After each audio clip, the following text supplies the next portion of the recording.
and replays. The Giants give up the run. So close at first base, almost an inning-ending double play. Instead, the Mariners are back within one. And welcome back to the Giants. Camilo Doval down for 15 days.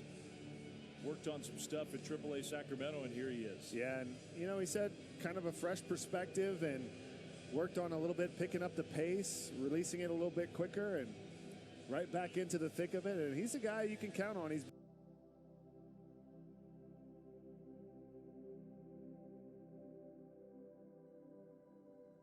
in the clubhouse before the game.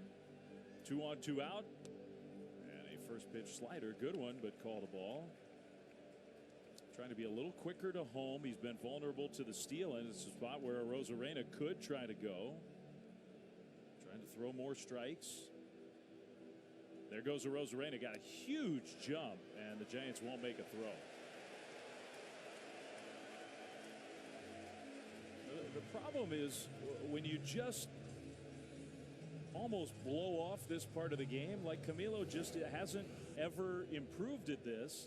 That's the go-ahead run. You're in the 7th inning. Yeah, it's tough. That's a huge 90 feet. Now it's 3-0 to Polanco.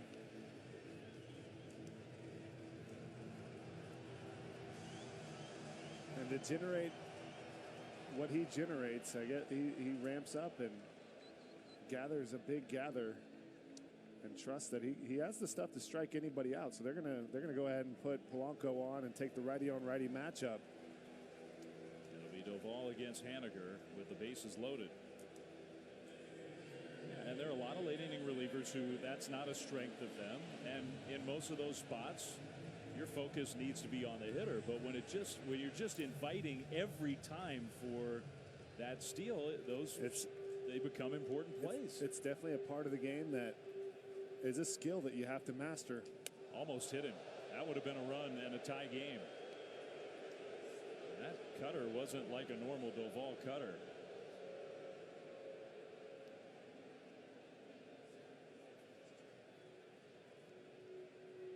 Giants 4, Mariners 3. Bases loaded, 2 down. 2-0.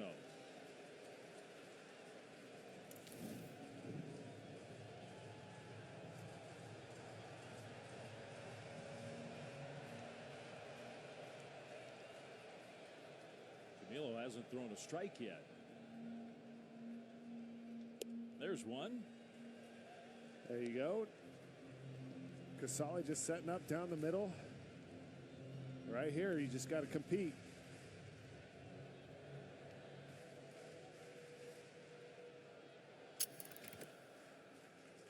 Slider. Ground ball to third. Chapman throws out Haniger, and the Giants keep the lead. Well, Camilo, he dug deep there and made a good pitch. We go to the 8th, 4-3 Giants.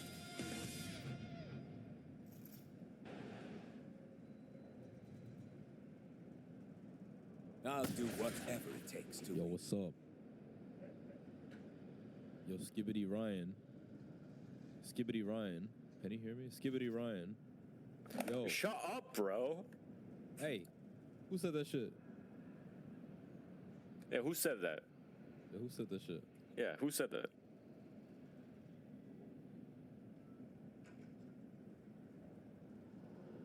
Damn, he kind of thick.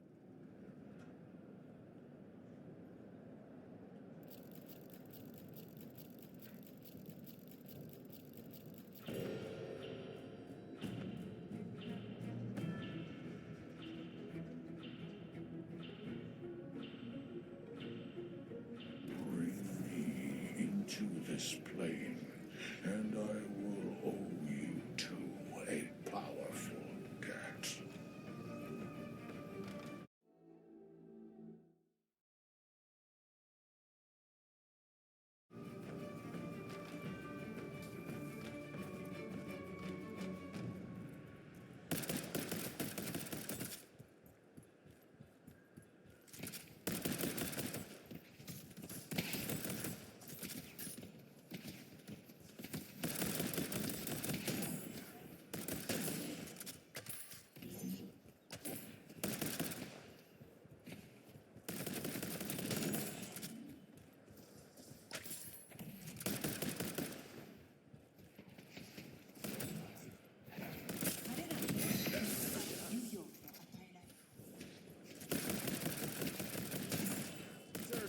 Matt Chapman's impressive offensive numbers with a flash sale that mirrors his stats. Get $10 tickets to any remaining game, including Labor Day weekend and September games. Special $20 and $30 seating locations are also available. So get your $10 tickets at sfgiants.com/visa. Giants 4, Mariners 3 runs on only 3 hits today for the Mariners. And when it's time for a James Think Speedy Oil Change and Auto Service, we trust the oil change. Let's find a safe place. Repair experts. Ready to get the slider from Trent Thornton, the right-hander, for the 58th time. 57 and 2/3 forget innings, to check 15 out walks, this. 59 strikeouts.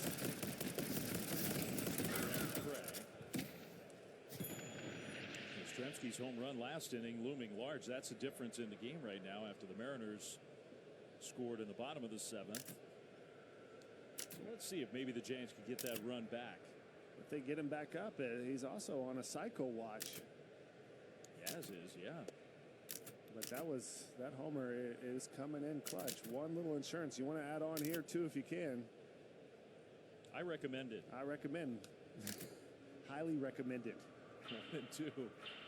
McRae rips one into right field. So Grant McRae's got his second hit. He's had some good at bats today. This whole series had a nice double yesterday as well. And this is some of the best pitching in the American League. The Mariners and these two starters, Castillo and Kirby. And look at that. Smooth swinging, gets off speed up and in, rips it down the line, and now you got to deal with the speed on the bags to lead off the inning. I think there's yeah, I'm with you. I think there's a good chance he's going. Kirk Casale, they're going to throw over. Giants have activated the running game today, which you love to see. They've got 4 steals. McRae's got 1 of them.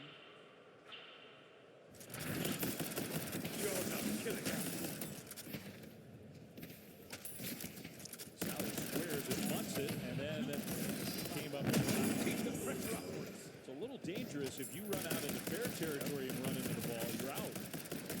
So gets him in the box. As long as you're still in the box, it's out.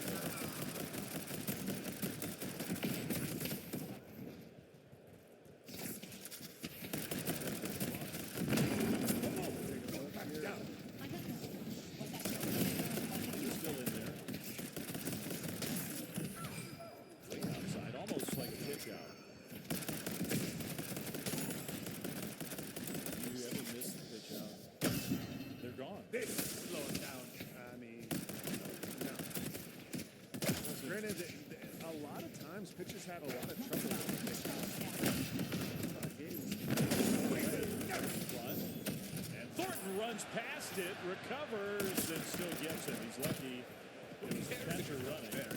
Sacrifice moves McRae into scoring position.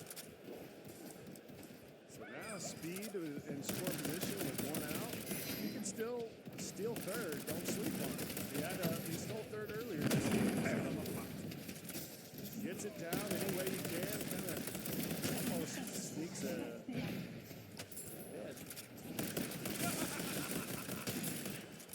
Thornton, I think his catcher came out. We see this with Patrick Bailey a lot. Make like a max effort attempt. You just got to check in on him. You get a little winded, yeah. It's like, all right, okay, you need a second, especially late in the game where maybe you don't need all those mound visits. Fitzgerald chance to add to the Giants' lead, and he shows a bunt. Pulls the bat. That would be something. The more of them, the better.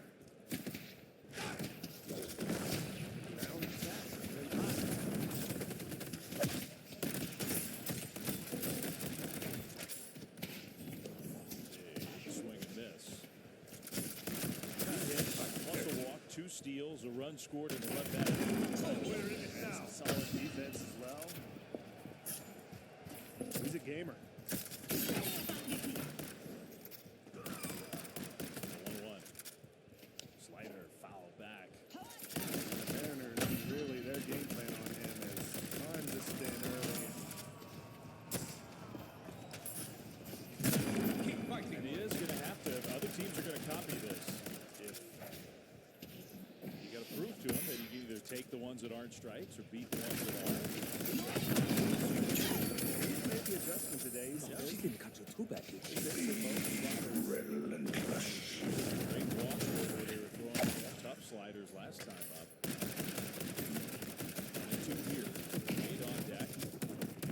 Slider, and that one hit to center. Rodriguez underneath it. 2 down.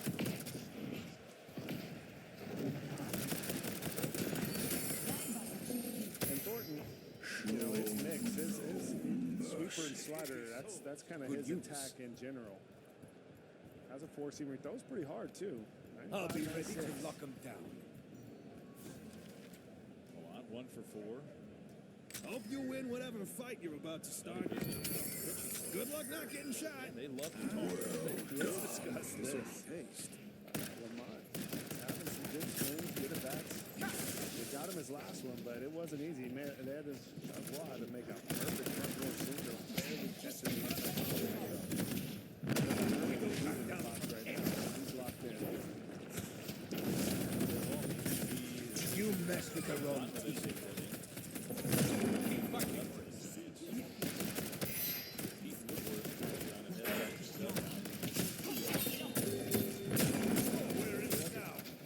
Corporation. They love to have meetings. We never back out from a fight. Baseball. Your eye. More of them. That speed out of second. Another one down. Good pitch. Another slider. Shocking.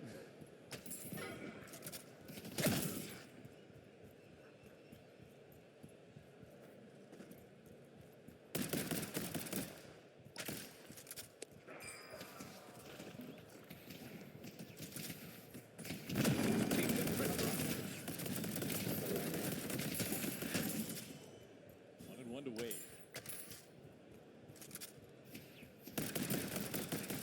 Dirt. You think something else? 13th at bat the Giants have had with a runner in scoring position. That means you're getting a lot of hits. 11 hits.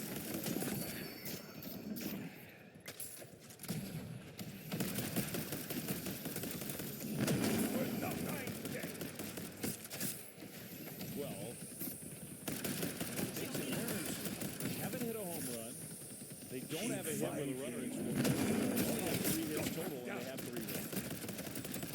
That's been a lot of walks. Wade went after that breaking ball. It was up. He wants that one. Go for it. High is loaded. I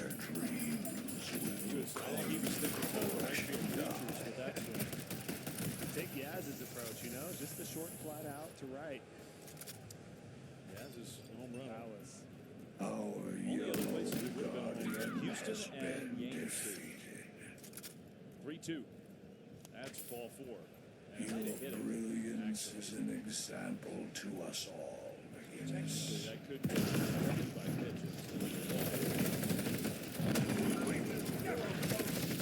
Opportunity here for Elliot Ramos. Nope, no, it did not. Nancy got a piece of hand leg there, but no. Well, Elliott's had a bunch of these opportunities. He's 0 for 3 today. Another big spot for Ramos. Inside corner stretch.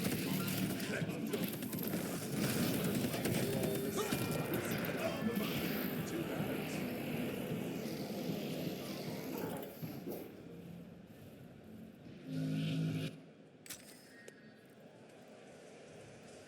Another fastball. It's 0-2.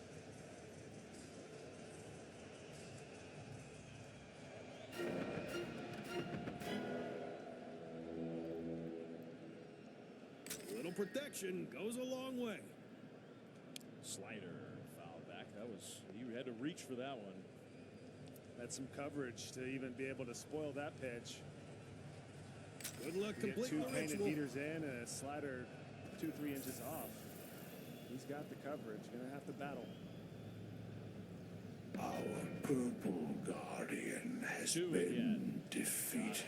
Chase that one down and away. A frustrating day for Elliott. Giants lead 2. It's 4-3. Our yellow walker has been defeated. We don't back down from anything.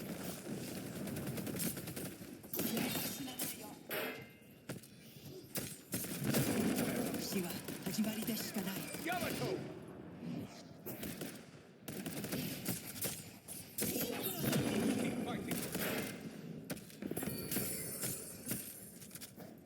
They cower before us.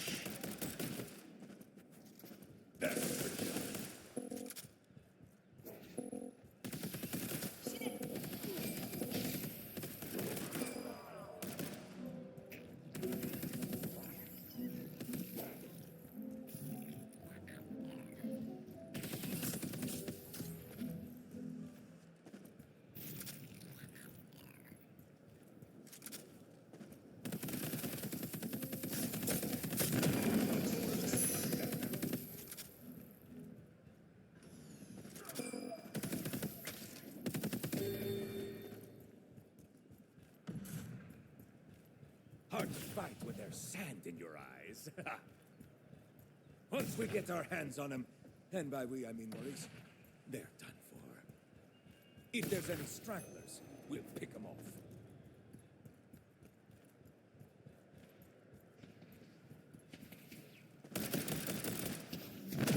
Come on, go back down.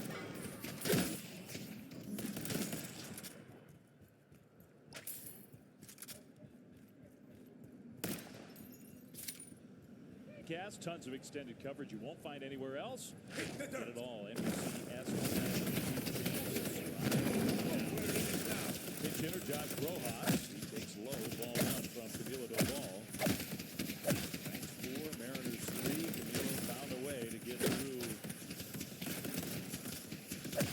7th inning. Now starts Rojas, a high fly ball.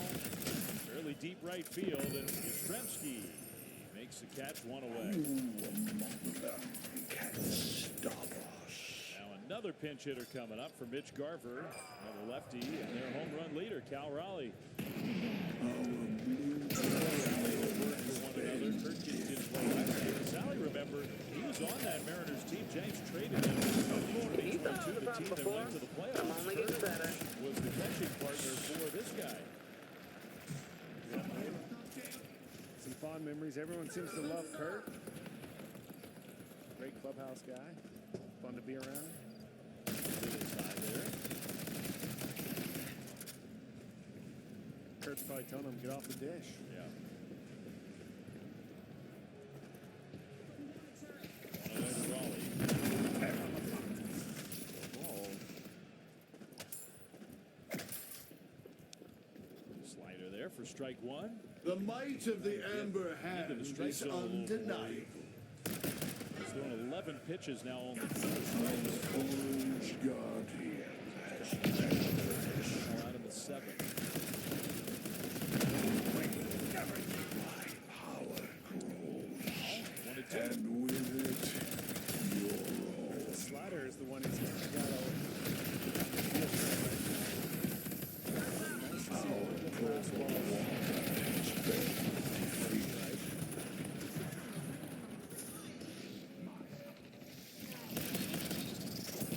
He got him with the fastball. 99 miles an hour. Ask and he shall receive. And this one, he's been hooked. 99 outside corner. Hadn't really thrown a fastball for a strike. Raleigh looks like he's looking slider because he's about a day late. $1 short, too. You gotta fight back? Are you really gonna let me do this to you all night? Sally would love that pitch. He asked, you can see him before Camilo threw it. He wanted it up there. Got it right where he wanted it.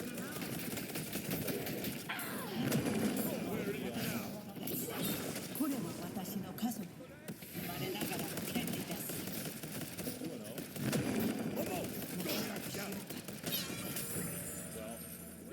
we're afraid of you, As Yamato? impressed as we've been with Leo Rivas. He's got a bunch of hits already.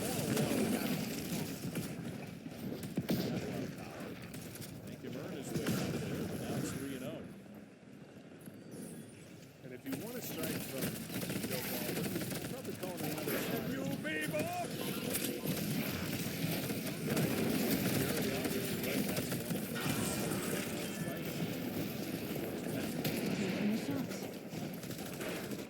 Good chance to get your fastball command back. Right here, just challenge him. Right down the middle.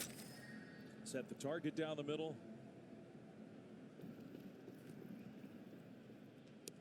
Slider, strike 2.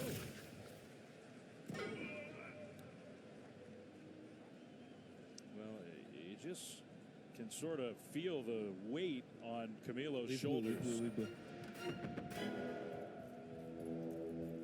He struck him out with the slider. Feels like a big day for Camilo Doval to get through that. Welcome back, Camilo. Good to have him back. On to the ninth. Still.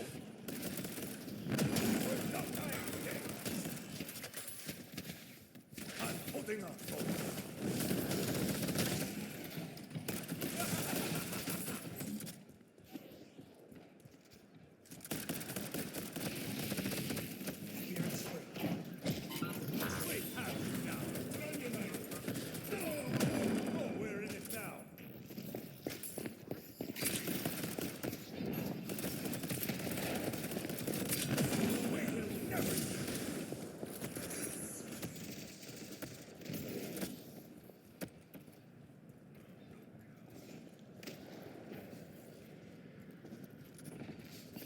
Let's go.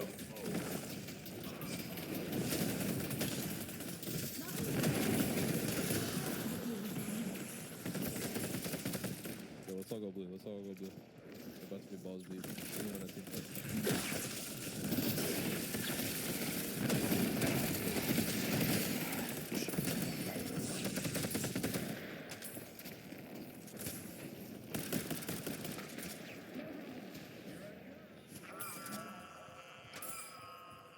Good work, Pocket.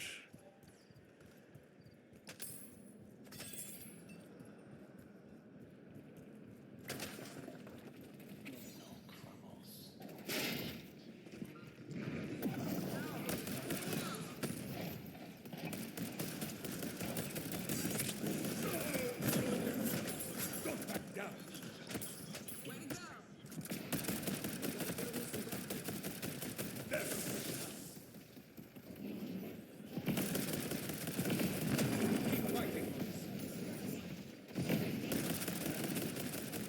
For Toyota Giants post-game live, join Laura Brett, Sean Astis, and Ray Wotus for highlights of season one right after the game. This is big.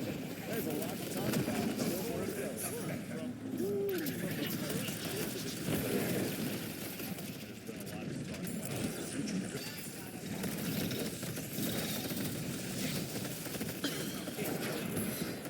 Marchana at bat. First pitch is on the inside corner.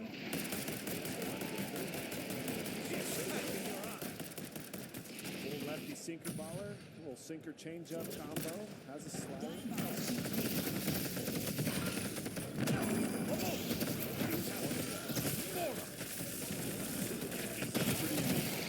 We just all kind of assumed that Ryan Walker was not going to pitch today.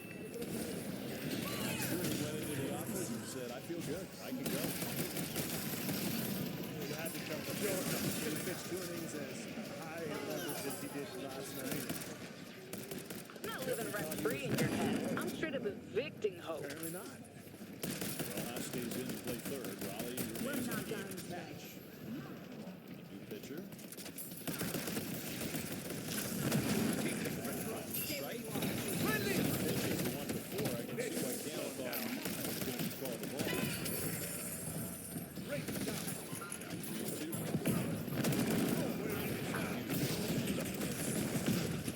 As good as Ryan Walker. Top of the order due up for the Mariners. Canna to center field. All that hard hit on the way.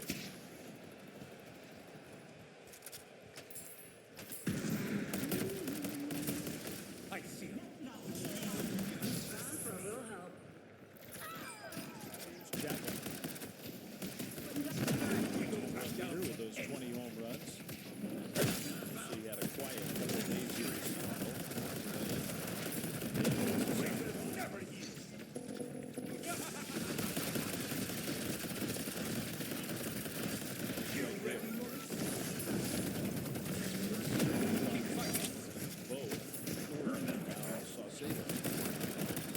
Fifth pitcher of the day for the Mariners. The spirit is waiting here.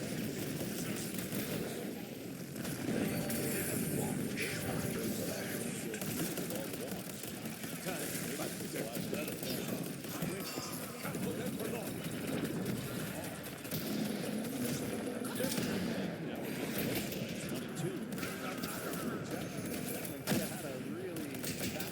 First inning. Rosarena made a play of the season on. Your time to shine. Makes some good plays, you're right. That one stands out at the top of the list.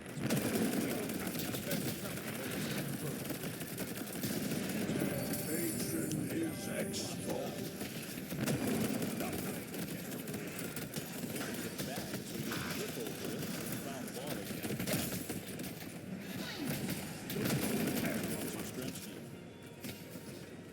Take a look at this home run right here. Break the ball down. Bounce it, scoops it. Looking for two. Oh, got a homer. We're on a cycle watch, Dave. And he missed a triple. Look, Yastrzemski, he needs a triple for the cycle, and he's had a lot of them this year. Okay, that's not a triple. He's got 9 triples on the season. So if you're at home, watch him. Think triple. 3 everything. Oh, 1 pitch. Popped it up. 1-run lead is going to have to be enough for the Giants. Superman these days in the bullpen. Really fun to see Ryan Walker coming in this game.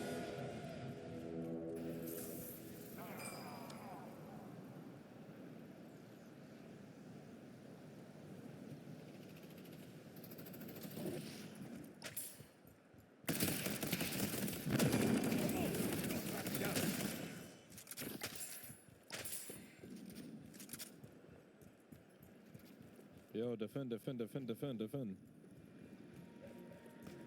Complete base.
Today, after what he did last night, just one of the great bullpen performances over a couple of things we've seen in the last many years. He was unbelievable last night.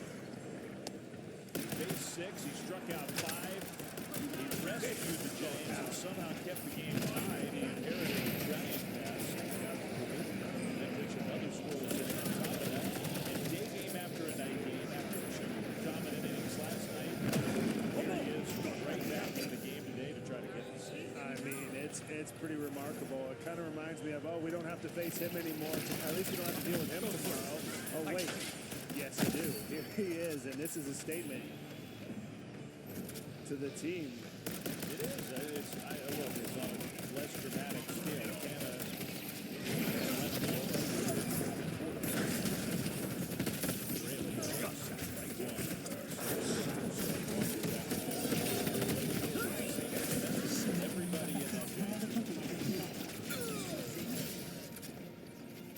There's no escape. I don't think there's any doubt that he passed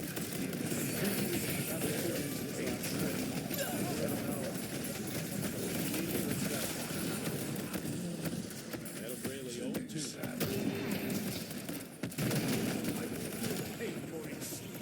The other part about what made this possible, Waiting to be played. I'm sure you're right about Walker. I'm sure he's one of the We've only pitched one time in 4 days.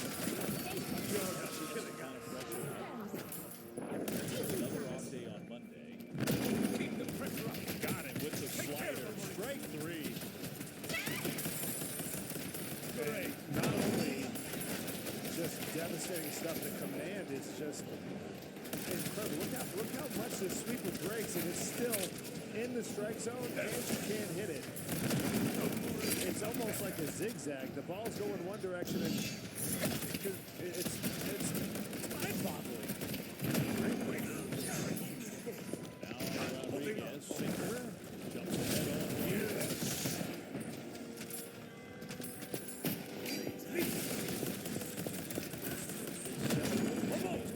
Struck out 6 of them.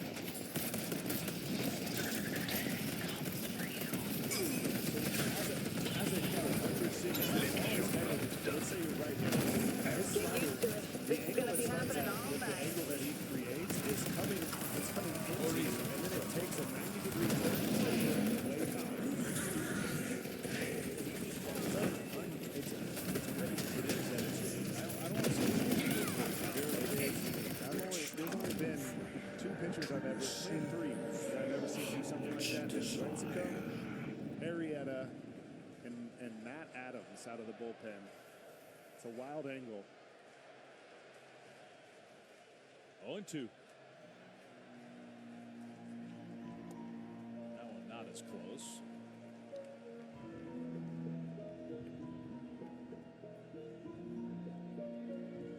Grew up just outside of Seattle. Another one of these local Pacific Northwest Giants. Strike 3 call. 2 down. And as soon as you think it's going to be the slider and jump off the plate, freezes him and paints it right there on the outer half. Comes back, goes the other direction. So now it's Justin Turner. Mariners down to their final out.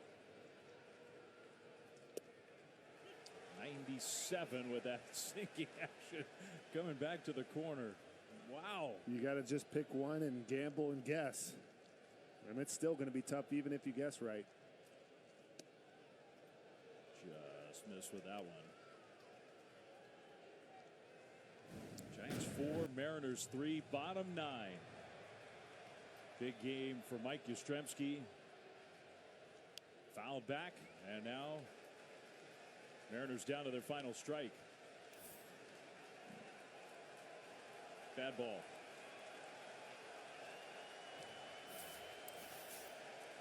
Good ball.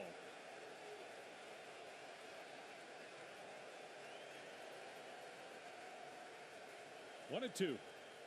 Here it comes. Turner. A base hit to center field. Just a little floating line drive. We'll see if the Mariners send out a pinch runner. Looks like they will. And give Turner some credit. He finds a way to clutch up in those big moments. Keeps the Mariners alive. Dominic Canzone will run. That gives Arozarena a shot here in the bottom of the 9th. It's a pretty good pitch.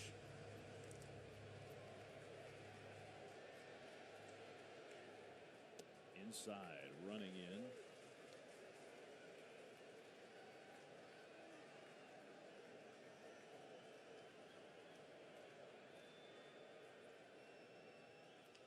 On the ground is short. Fitzgerald charges. Fitzgerald got him, and the ball game's over.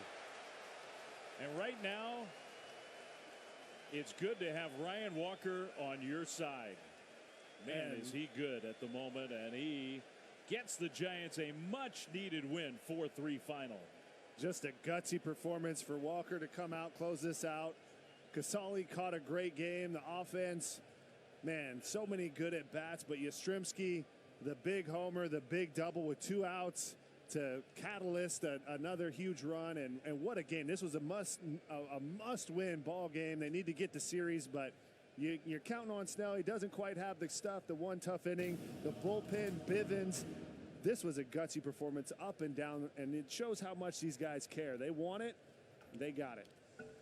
So Bob Melvin giving high fives, and save a special one for Ryan Walker today.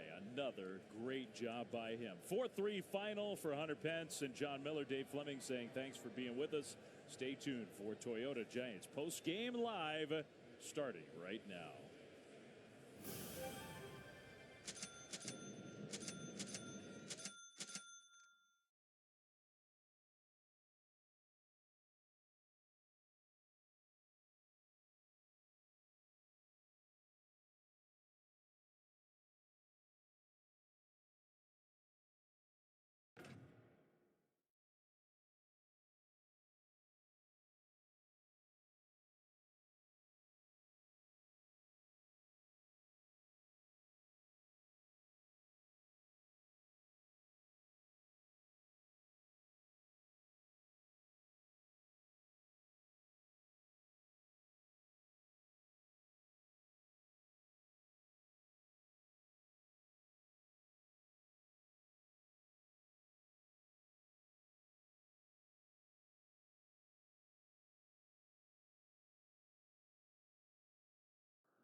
Have you ever wondered if there's more to your life than what you see in front of you?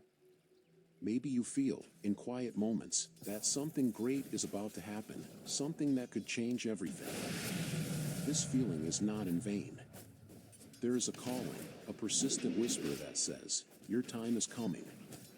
For the chosen, these words resonate like an echo from eternity. But how do you know when it's time to ascend? How can we recognize the signs that God sends to guide the path? Imagine living in a world where time seems distorted, where every experience brings a sense that you are in transition to something greater. Where every little synchronicity, every vivid dream, every feeling of déjà vu is a clear message that you are being prepared for a spiritual ascension. These signs are the divine touches of God, calling the chosen to rise above the ordinary. It is an invitation to awaken, to listen, to see beyond the visible.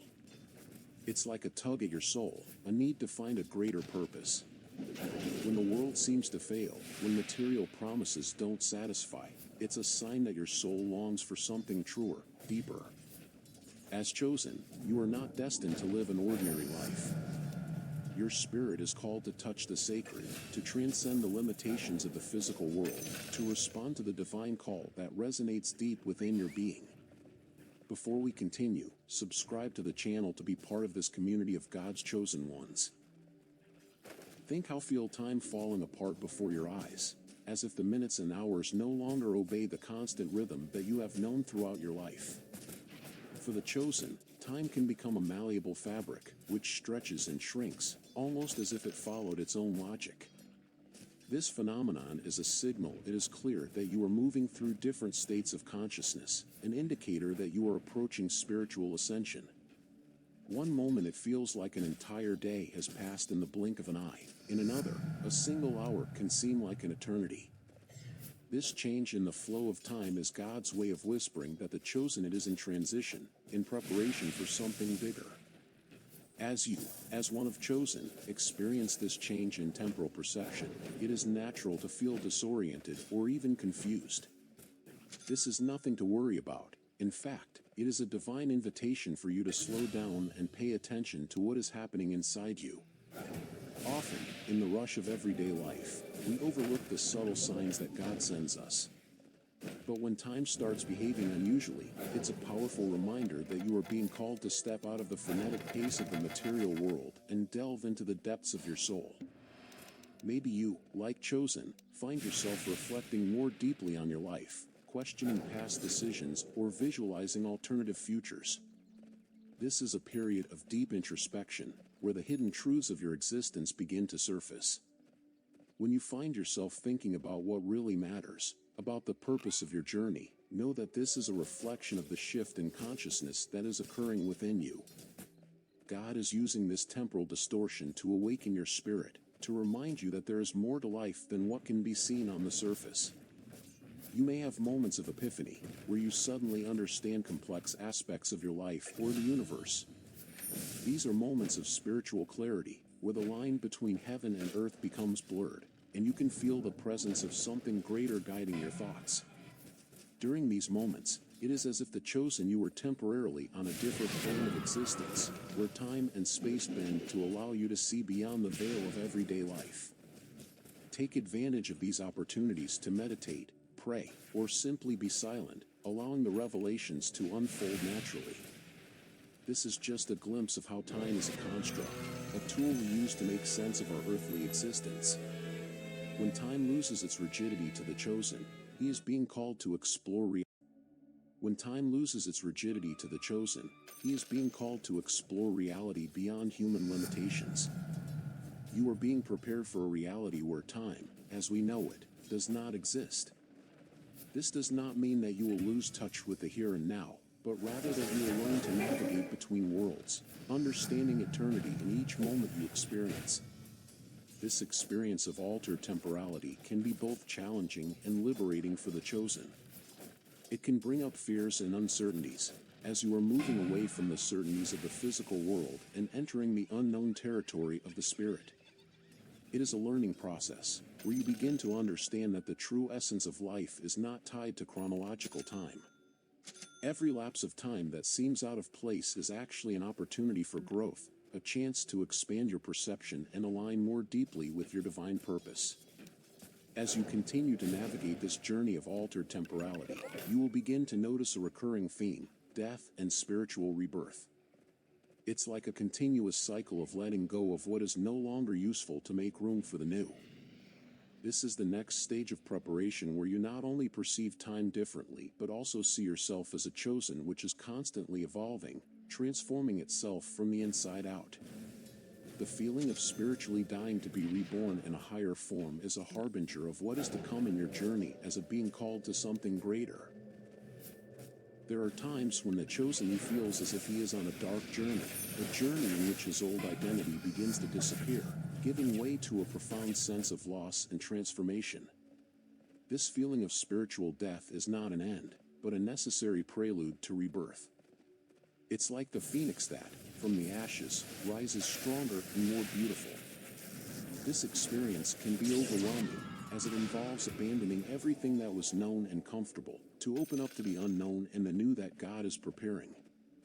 The old version of yourself must die so that a new spiritual identity can emerge. In this transformation process, it is common for the chosen feel like you are falling apart.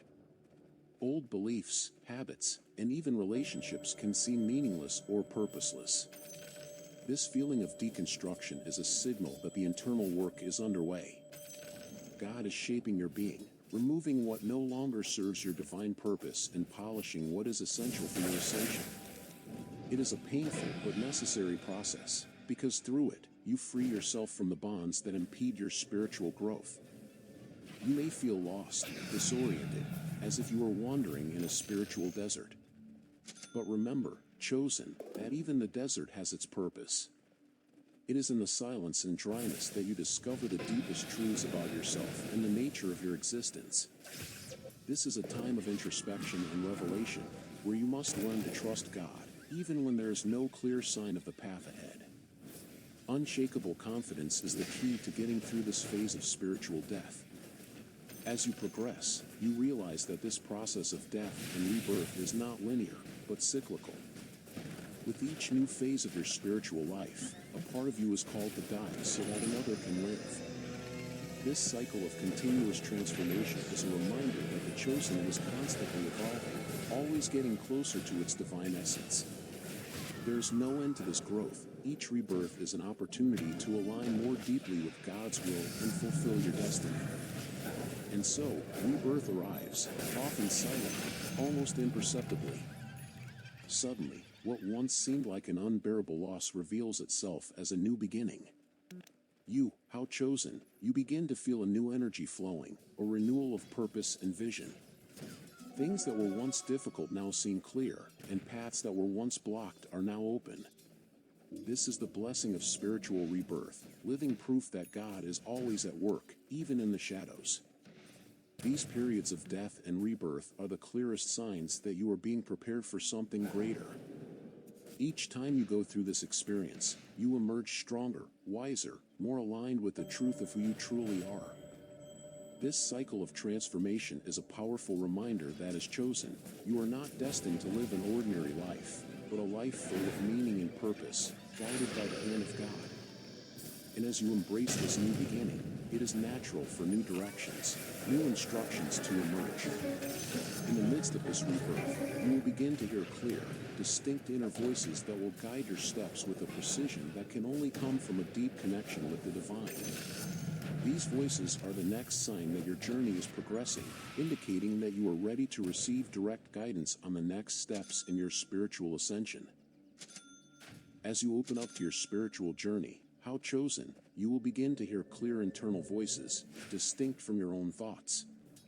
This is another sign that you are ascending. These voices are not figments of imagination, but rather the manifestation of a deep connection with the divine, a direct communication from God to guide you on your mission. These messages can come as soft whispers in moments of silence, or as clear commands in moments of decision. They bring with them a sense of peace and certainty that transcends any doubt, indicating that you are on the right path. These inner voices are a rare and powerful gift. They work like a compass, directing the chosen for the paths you should follow and the steps you should avoid. When you hear that voice, it's as if the world around you becomes secondary. There is a clarity that cuts through the confusion and illuminates your purpose. It can be a reminder to be patient in a time of frustration, or guidance to act on an opportunity that arises unexpectedly. Either way, these voices are the hand of God, gently guiding your path. Sometimes instructions can be so specific that they leave little room for doubt. You may hear a command to talk to someone specific, to visit a place, or even to avoid a certain action.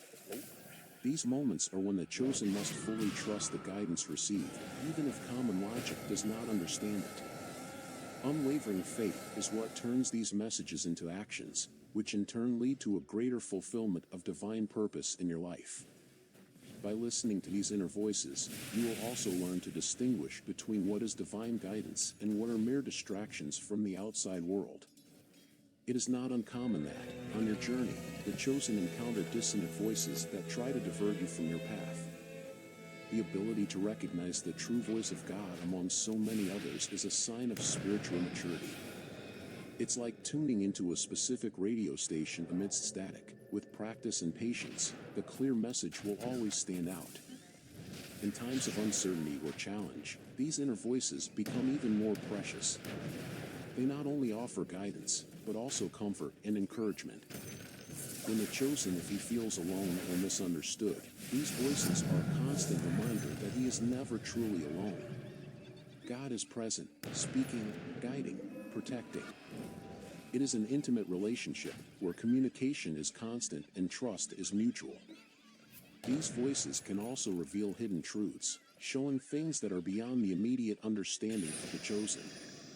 They can bring revelations about the greater purpose of your existence, or illuminate the meaning of past events that previously seemed meaningless. This clarity not only guides, but transforms, allowing you to see life in a new light, with a deeper understanding of your own nature and the world around you. As you become accustomed to hearing and trusting these voices, you will realize that they are a prelude to even deeper insight. They are not the end, but the beginning of an expanding spiritual connection. Soon, this internal communication will be accompanied by more visible external signs, such as pressure in the third eye, indicating that your spiritual vision is about to open even further, revealing new dimensions of divine reality. But if you want to expand your spiritual vision even further and delve deeper into your journey as the chosen one, our ebook could be just what you need. With guidance and deep insights, he will help you increase your perception of the divine world, develop your natural gifts, and better understand your unique experiences. Plus, when you purchase the ebook, you join our exclusive community on Discord, a welcoming and supportive space where you will no longer be alone. Here, you will be able to exchange experiences, learn and grow together with people who truly understand your mission and purpose. See more details in the first pinned comment. Another sign that you are on the rise is that you may begin to feel an inexplicable pressure in the center of your forehead, a sensation that many call third eye pressure. This is one of the strongest signs that your spiritual perception is expanding. For the chosen, this pressure is not just a physical discomfort, but a wake-up call to a new way of seeing the world.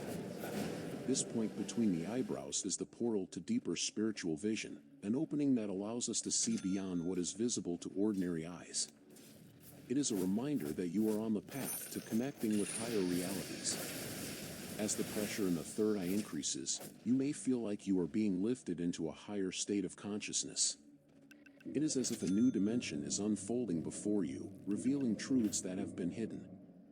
This sensation may be accompanied by visions, colors or lights, or even by a sudden and profound intuition about the nature of things.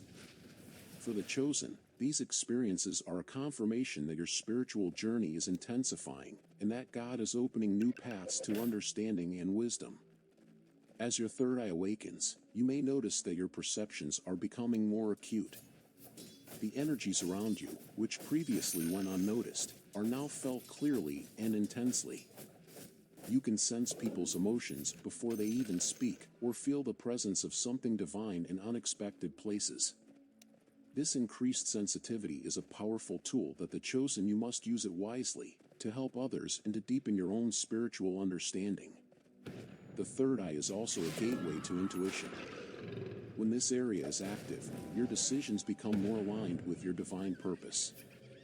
You begin to feel an unshakable certainty about which path to take, even when logic and reason seem to point in another direction.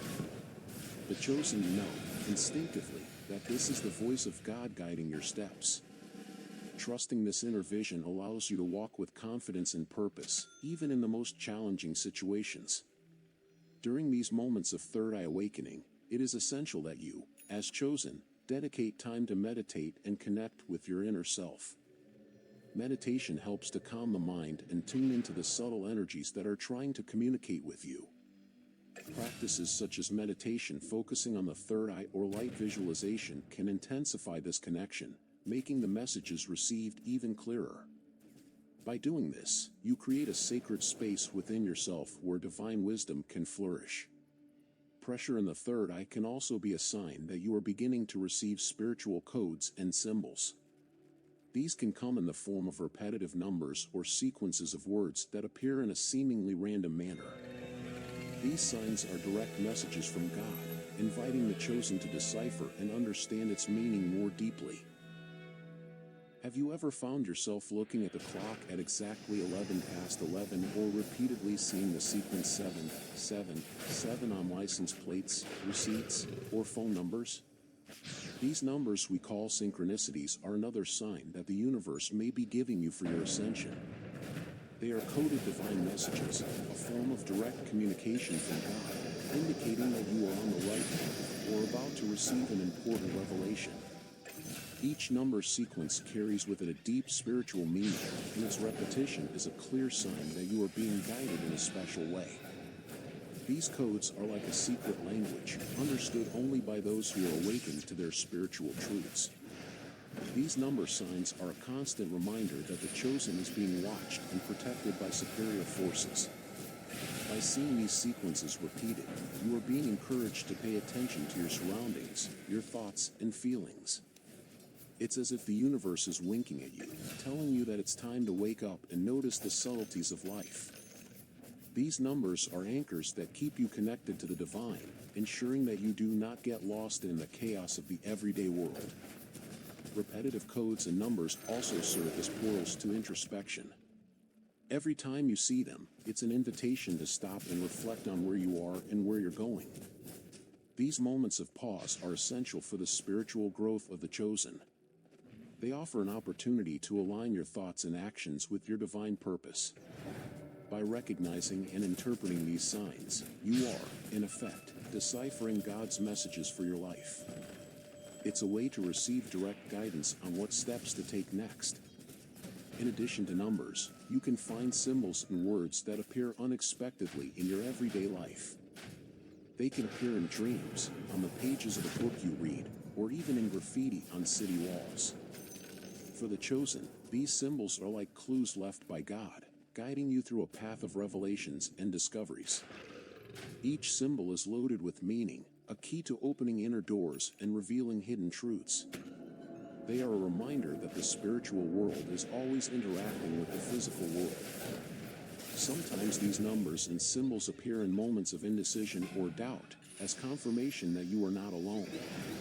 They bring with them a sense of peace and security, as if an invisible hand is holding yours, reassuring you that everything will be okay.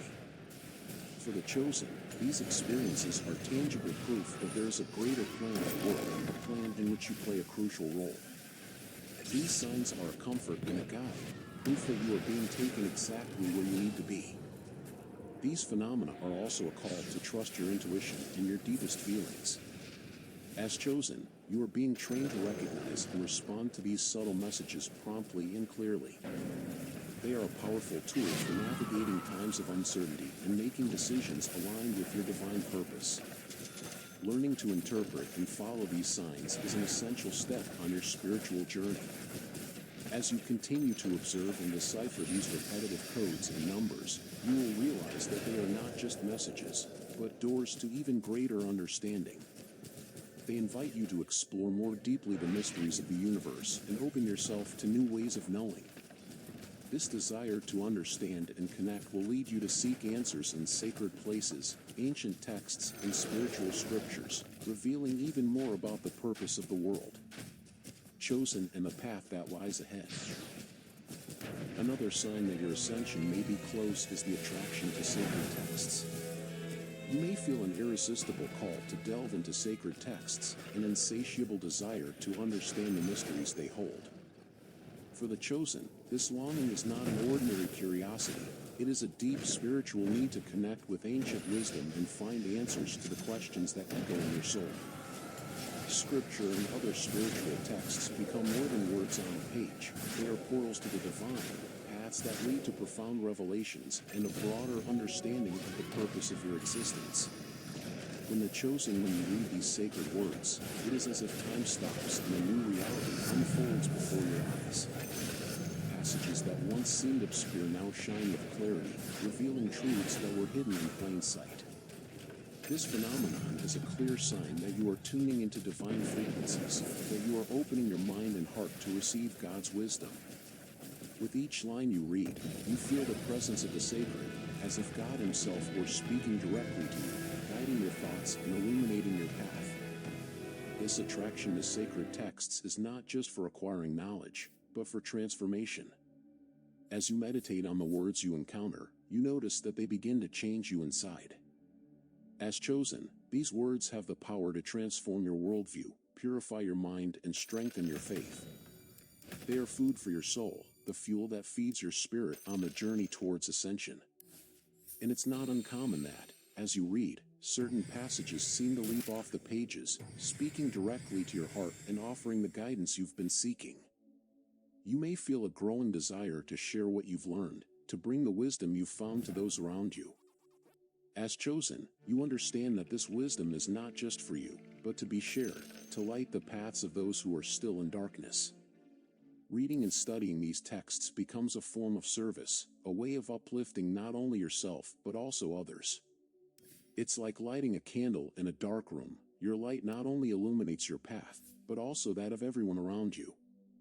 Furthermore, reading sacred texts leads you to a deep inner dialogue. You begin to question, reflect, look for hidden meanings in the words you read.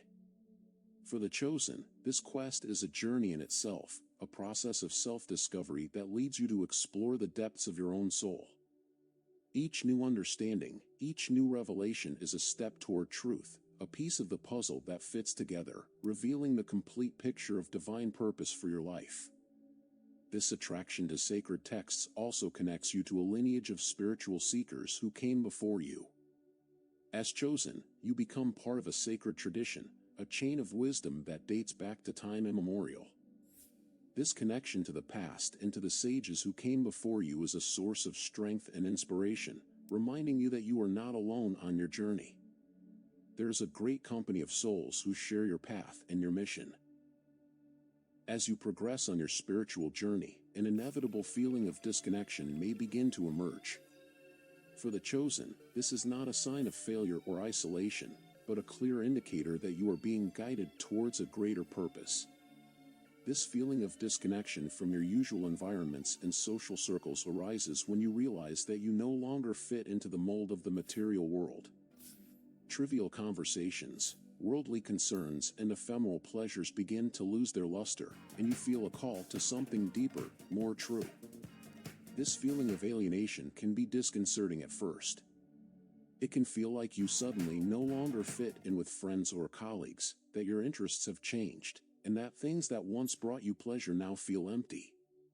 But, how chosen, this discomfort is a sign that you are growing beyond the limitations of the physical world, that your soul is seeking its true home. This is a time of great transformation, where old skins are left behind and a new identity begins to emerge. You may feel like those around you don't understand what you're going through, and this can lead to feelings of loneliness. However, this solitude is a necessary part of the path of chosen. It is in silence and solitude that you find your true voice, that you hear God's direction clearly. This is a time to reconnect with yourself, to discover who you really are, beyond the expectations and labels that the world has imposed on you. This is the time to discover your true self, your true mission. As you disconnect from the distractions of the world, you begin to see what really matters.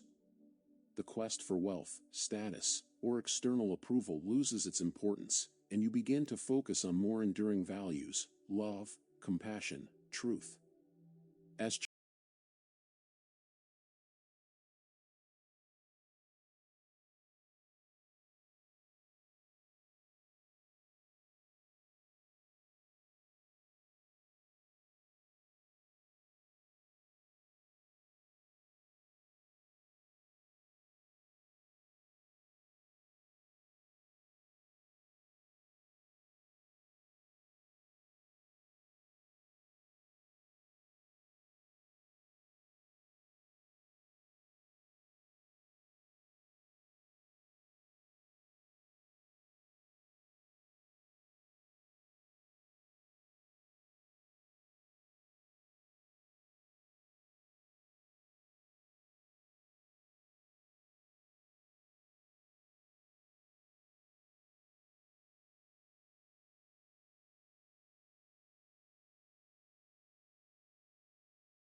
Most of our recent cases have involved people who were found somewhere off the Appalachian or a relatively nearby trail. In this case, however, we're talking about a kid who wasn't found at all. I'm Aiden Mattis, and welcome back to the Lore Lodge.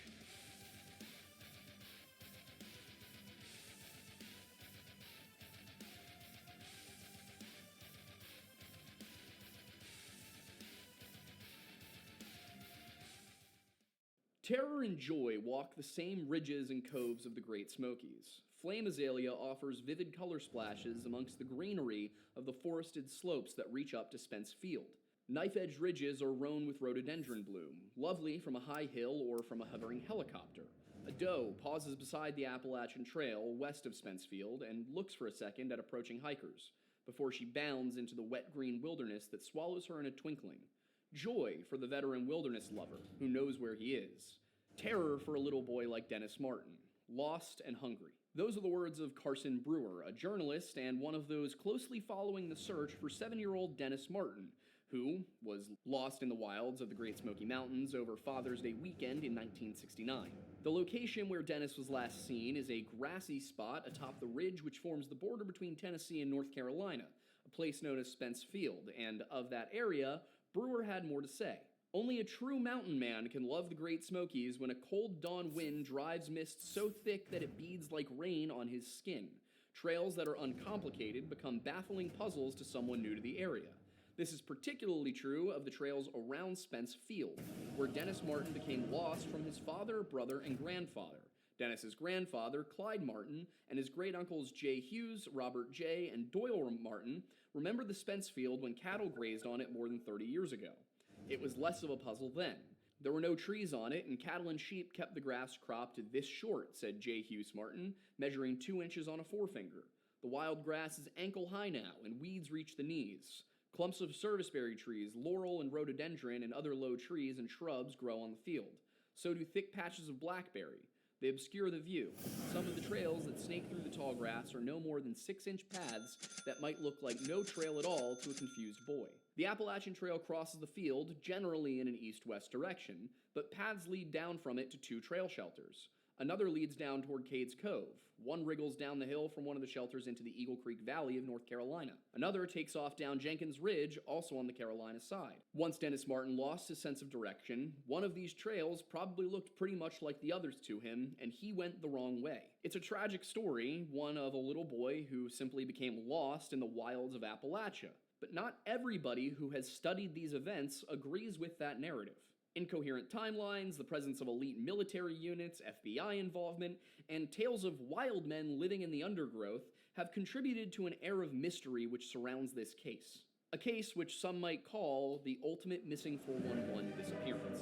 But before I talk to you about how Dennis Martin got lost in the wilderness, I want to tell you about how you can get lost from the internet intentionally through our sponsor, Delete Me. We've talked about Delete Me in a few different videos and explained why they do what they do, and I speak to this from a position of experience, having worked in the marketing field prior to becoming a content creator. I worked in digital marketing, and what I can tell you firsthand is I had a lot of lists with a lot of people's names, addresses, phone numbers, whether they were on Medicare or not, all sorts of details that you would never really expect a random person sitting in an office somewhere to have. The way that we would get that information in the marketing world was by going and buying it from data brokers.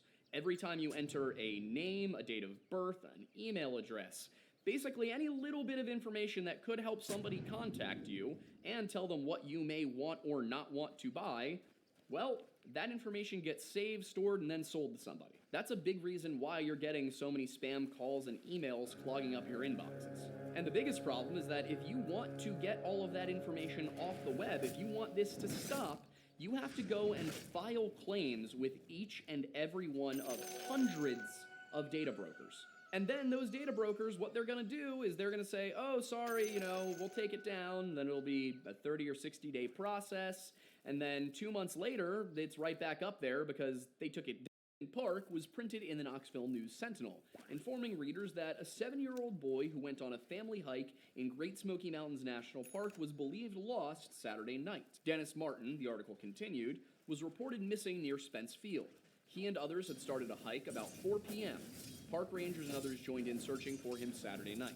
That was all the Park Service at the time had to offer, explaining that the boy's family was shaken, and thus the report did not say where they had come from. As it would turn out, the family had come in from Knoxville, where Dennis's father, William Martin, was an architect. The family mentioned in the article on the 15th included Dennis, his brother Doug, his grandfather Clyde, and of course his dad, William Martin. And all of them were in the park for what had become an annual Martin family Father's Day camping trip. Based on news reports from the time, it seems that these four Martins were not the only members of the family present on the trip, as articles refer to an Irma M. Delosier as a cousin and a member of the hiking party. And based on some other things that are said, the implication is there that there were multiple other Martin family members there. In any case, their hike began at Cades Cove on the 13th, as the Martins took the Anthony Creek Trail south until it met the Russell Field Trail, about 1.5 miles in. Then they took that Russell Field Trail another 3.5 miles until they came out at Russell Field. They camped at Russell Field the night of the 13th, and then the next morning they headed out eastward about 2.5 miles on the Appalachian Trail until they came to Spence Field. Spence Field was, at the time, a grassy area where the Anthony Creek and Eagle Creek trails meet the Appalachian Trail. This is a location that sits just under 5,000 feet in elevation, and it's where the Martin family chose to spend their second night. After settling in, William Martin, frequently referred to as Bill in both the newspapers and the documents, sat with some of the other adults, as the kids ran around amongst the bushes and trees that had begun to dot the ankle-high grassland of the former pasture. According to the National Park Service files on the case, Doug, Dennis, and 2 other children were playing near the top and parallel to the Anthony Creek trailhead, while the parents sat in a grassy spot to the southwest of the Anthony Creek trailhead. Now, it's hard to say exactly where these two groups of people were, due to the fact that in the last 55 years, the park has changed a little bit.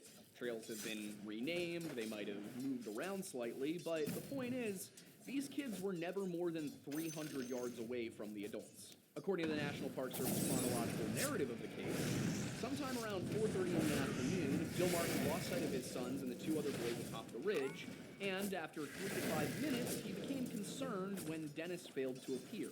Now, there's some confusion here regarding the papers and the reports. It's hard to tell exactly what happened, but it seems that Doug and the other 2 boys reappeared at some point, and Dennis did not.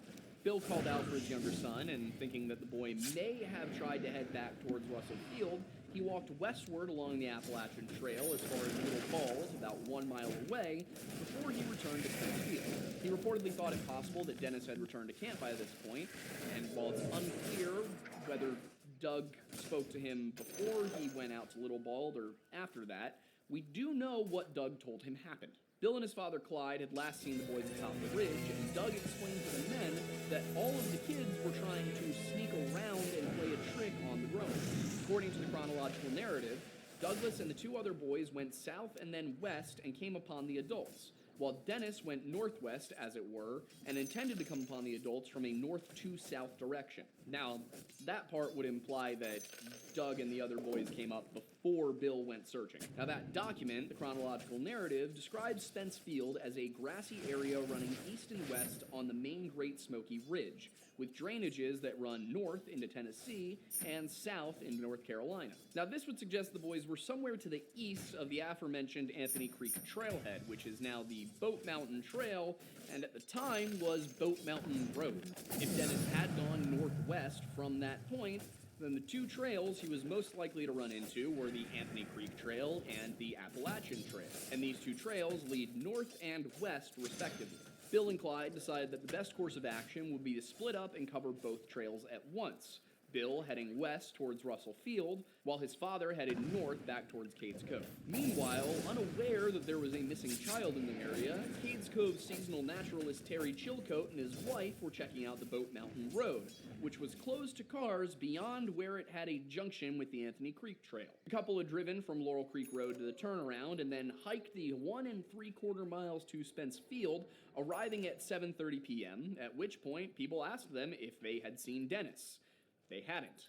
However, they were able to give Bill Martin a ride back down to Laurel Creek Road, where he stayed for only about 10 minutes before a ranger named Nielsen picked him up and drove him back up to Spence Field. Why he went down in the first place is really not addressed. In any case, once they arrived back up at the campsite, it was time to interview people who'd been in the area that day. And while they had everyone from fishermen to Boy Scouts who had been on the Appalachian Trail, the Anthony Creek Trail, the Eagle Creek Trail, the Jenkins Ridge Trail, none of them had seen Dennis. As all of this was going on, though, Clyde had managed to make it back down the trail, and around 8:30 in the evening, he alerted rangers that Dennis Martin was nowhere to be found. In fact, it seems likely that the reason Nielsen was even in the position to pick Bill up is because he was probably responding to that report. While rangers on scene collected what information they could, the dispatch was hard at work notifying other park personnel that they were all to report to the Boat Mountain Trail at 5 o'clock in the morning the next day, as recorded by Ranger Dwight McCarter.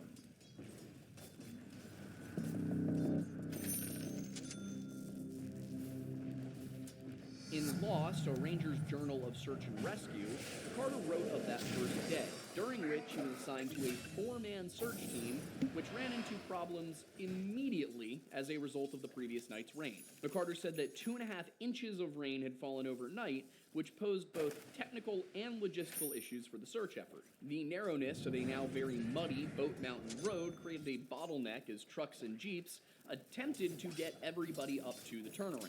And then that turnaround was still nearly 2 miles from the campsite through, again, a very muddy trail. In addition to the difficulties with getting personnel to the search area, the heavy rains also meant trouble for one of the Park Service's most useful yet finicky tools, bloodhounds. You see, a light rain can be helpful in dog searches because damp earth will hold a scent longer, but a downpour, especially on a slope, well, that's going to wash away any material carrying the scent as it flows downhill. But while the weather conditions weren't necessarily optimal for a search effort, McCarter was going to be part of an effort which would include the National Park Service Rangers and maintenance personnel, the Sevier and Blount County Rescue Squads, the Smoky Mountains Hiking Club, and a smattering of other experienced individuals. Still, McCarter wasn't exactly hopeful, journaling his belief that the rainstorm is a major complication to the search, and worrying that there is a serious risk of exposure and hypothermia for the boy. If they were going to find Dennis, it had to be done quickly, which was a true challenge given the density of the undergrowth, and the fact that, to that point, he had yet to be seen on any of the trails. However, there was always the possibility that Dennis, having wandered off into the undergrowth, could have wandered back onto the trail, and that in the interim, he simply hadn't heard anybody calling for him. Alternatively, it was possible that if he had not found a trail, he had at least found his way down into one of these drainages, and that he may have tried to follow one of the creeks. So, on that first full day of the search, volunteer teams revisited the trails on foot and on horseback, while a Ranger Phillips walked the Eagle Creek Trail, which had not been part of the previous day's effort, mostly because they felt like it was going in the wrong direction. The last time Dennis had been seen, he was on the Tennessee side of the ridge. In order for Dennis to get to the Eagle Creek Trail, it would have meant crossing back over the ridge, over the Appalachian Trail, and then going down past the actual trail shelter. In any case, as Phillips covered that side of things, 2 parties of volunteer riders covered the Anthony Creek and Leadbetter Ridge routes, today mapped as the Boat Mountain Trail and the Russell Field Trail. Also in the area was a troop of Boy Scouts who had camped at Derrick Knob the night prior, 30 of whom walked west along the Appalachian Trail, while another 8 went south down the Jenkins Ridge Trail. With the marked paths covered, the more experienced men of the National Park Service and the rescue squads took the drainages at the west prong of Little River, Anthony Creek, Little Bald, and Spence Field. If Dennis wasn't on a trail, then the next easiest path would be for him to go downhill into one of these drainages. The problem was, these drainages were covered in, again, dense undergrowth, and it would be very difficult to conduct a full search without an immense amount of manpower. Thankfully, reinforcements were arriving constantly, including about 50 rangers in training who, while they attended a junior college in Lake City, Florida, were in the area on a field trip. But more manpower came with its own set of problems, as rangers were already struggling to get men and supplies up to the search area. They needed helicopters. To that end, the chronological narrative reports that Tony Stark, the Chief of Resource Management and Visitor Protection for the district they were in, was contacted and approval was obtained to hire a helicopter to transport equipment to establish a base camp at Spence Field. The Park Service then acquired the services of a local private helicopter, and further efforts resulted in the dispatch of 2 Hueys from Warner Robins Air Force Base in Macon, Georgia. If I pronounced Macon wrong, you can tell me in the comments. I will not be offended, but you guys did spell it like bacon. Along with contributions by the Air National Guard, the military was able to offer more assistance in the form of a detachment of Green Berets, or as they are more formally known, U.S. Army Special Forces. According to the Park Service, a ranger by the name of Marion Myers contacted a U.S. Forest Service District Ranger on the Nantahala, who in turn made contact with Colonel Kinney, commanding the Special Forces troops in that area. This aspect of the search is commonly referenced by those who believe that the government, in some form or another, is hiding something about the Dennis Martin case, and that actually includes us in previous videos. However, there is some relevant context here as to why the Green Berets got involved in the first place. The way this breaks down is that Kinney was running a training exercise nearby, and when contacted, he was able to obtain permission from the 3rd Army headquarters at Fort Benning in Georgia to transfer 40 Green Berets, who are typically based out of Fort Bragg, North Carolina, into the search area.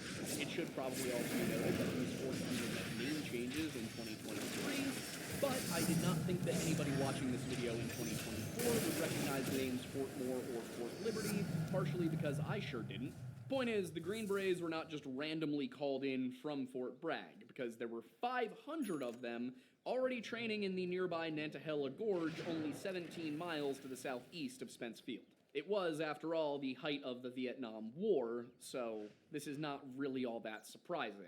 All of that said, however, I do still have some thoughts on the activities of the Green Berets, but I'll get into that later. But with so much military involvement, which would actually grow to include multiple Army and Air National Guard units, a liaison was established at McGee-Tyson Air Force Base. The way this would work was that the National Park Service would run the search from the park itself, and then whenever they needed something from the military, they would contact the liaison at McGee-Tyson, and they would make sure calls were made to all of the right people. What's really impressive is that all of this was in place by Monday the 16th, at which point rescue squads were arriving from Middle Tennessee, East Tennessee, Kentucky, South Carolina, and Georgia, and these were joining the Sevier County, Blount County, and North Carolina rescue squads that were already active in the area. And this sort of rush of rescue squads came after Hugh Trotter of Sevierville, the president of the Tennessee Association of Rescue Squads, met with National Park Service staff personnel and planned to organize the rescue squad effort to a larger scale. Now, to give you an idea of what a larger scale looks like, this was to be an increase from what was already some 100 persons officially listed as members of the search party that morning, according to an article written by Carson Brewer for the News Sentinel. Also included with that article were some more details about Dennis, who is described by his father as quiet and the type who wouldn't yell for help, though Bill Martin believed his son would answer if called. In any case, by the end of the day, the search force had climbed to about 300 men, consisting of National Park Service Rangers, rescue squads, Air National Guard, Green Berets, volunteers, and student foresters, all of this being supported by the American Red Cross. By the time the sun rose in the morning of Tuesday the 17th, Spence Field looked more like an army encampment than a search headquarters, with the Red Cross ferrying food donations in from local restaurants, farmers, merchants, and individuals. I remember one article noted that a couple of teenage girls woke up really early one morning of the search to make 350 sandwiches that they then brought into the search area. When I looked through this, what really struck me was the way that the community came together to look for this kid. I mean, you had hundreds of people involved in the search within the first couple of days, but the overall effort involved thousands of people. There was one article where a guy who was from the Cades Cove area said something along the lines of, when one person's in trouble in the Cove, we all are. That is one of the uplifting parts about reading through most of these cases, is generally when a kid goes missing, we don't see people being like, oh, that's so unfortunate. Most of the time, I'm seeing that hundreds, if not thousands of people came together to support the search. Like, when kids go missing in these stories, it's heartwarming to see how much people care, which I have to say is pretty helpful given the fact that I read about a new tragedy. But to get back to the search and away from my little sentimental moment here, Ranger Foster led the 50 student rangers in a grid search at Spence Field, looking closely for any missed signs that might give a hint as to the direction in which Dennis had moved. On the trail, the search continued and extended out of probable areas into possible areas. The the National Park Service report noting that all possibilities were checked as manpower was available. It also detailed that the Anthony Creek and other Spencefield drainages were covered and recovered as they were every day, and that another heli spot was established at Russell Field. That same morning, the 17th, 2 Air Force HH-53 Jolly Green Giant helicopters ferried an additional 50 Tennessee Air National Guardsmen to the grid search area at Spence Field because Rangers still believed Dennis was nearby. In fact, the majority of the search area here was concentrated to a 1-mile radius around where the boy was last seen. And you may be wondering how, on the third full day of the search, they can still think that Dennis was there.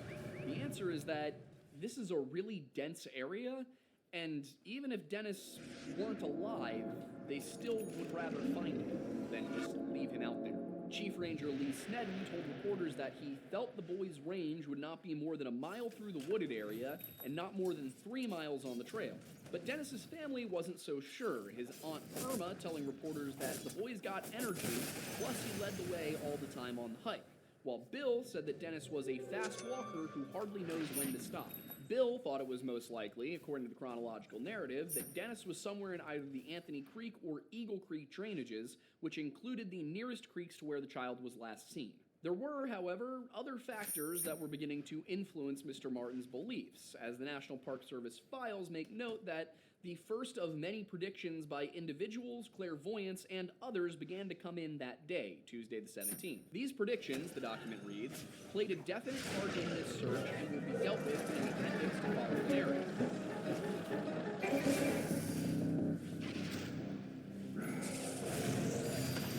As it turns out, over the course of the search, the Martins, as well as the National Park Service itself, received quite a few tips from people who referred to themselves as psychic mediums. All of these tips were considered as leads, though with varying degrees of sincerity.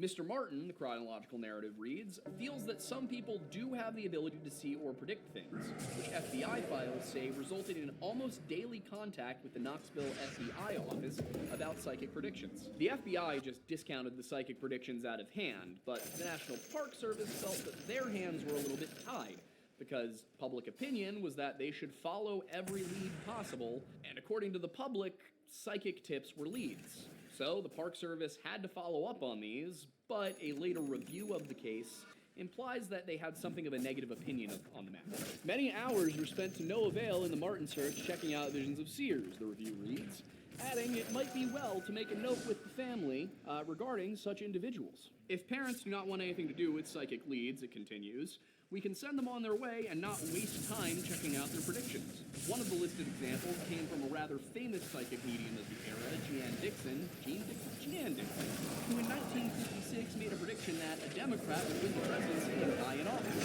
which of course did happen. In Dennis's case, Jean said that the boy went out on level ground, went down an incline, and turned off to the left at a 40 to 50 degree angle and up a little, then went back down and would be underneath the point of the incline. The area where he turned left has shrubbery and is thicketed. Did not see any trees where he veered off to the left, more or less fair ground. Another example was the prediction of a man named Harold Sherman, a California psychic, who said that Dennis will be found 24 miles to the left of where he was last seen by his father or brother. Fell off a steep place, hung up in the bushes. And in both this and the Dixon prediction, it seems that left refers to the cardinal direction west. Why they don't just say west, I don't know. Also, there's a stunning amount of times that I have covered cases from this area where instead of saying west, they say left. By that I mean 3. The third example came from a man named Jeffrey Owens, who was actually a local from Gatlinburg, and he said he had dreams for the last 2 nights about a lost boy. He said that in dreams he is not very far from where lost. Night before last I saw him lying on a hill behind a log, but last night I dreamed he had dragged himself down to the river for water. The report goes on to note that there were numerous other predictions, and the family was most receptive to these. However, none of these leads actually turned up any actionable info about Dennis, which isn't particularly surprising when you dig into them. Jean's prediction mostly just gave information that was already published in the papers, such as Dennis being on level ground, turning left at a 40 to 50 degree angle, or in his case going northwest, and going down an incline. It had been reported for several days that Dennis got lost on top of a ridge. There was really the only option was to go down. From where he disappeared, the remainder of her description would apply to basically any spot along the Appalachian Trail for miles in either direction, and for most trails nearby.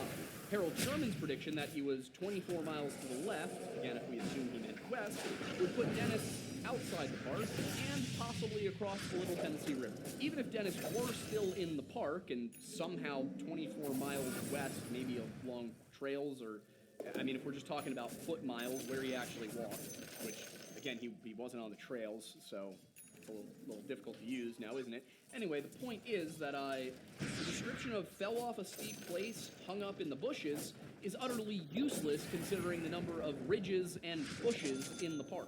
In the case of Mr. Owens, we see much the same issue that we have with the preceding two, which is that it's just too vague to be useful. Saying that Dennis was lying on a hill behind a log one night and that he had dragged himself down to the river wasn't helpful because the searchers had already been checking drainages. So if he was down at the river or the side of the creek, it should have been found. The specifics of the other psychic recommendations aren't given in any of the National Park Service reports, but they do emphasize that all leads were checked and rechecked to no avail. Honestly, checked and rechecked to no avail should be the slogan for this entire case, as that's essentially what happened over the next 2 weeks as more searchers, supplies, and helicopters joined the effort, only to find nothing. The search effort was expanding day by day, those involved moving farther and farther away from the point where Dennis was last seen, except for the Green Parade. Kind of stayed in the same general area the entire time that they were there.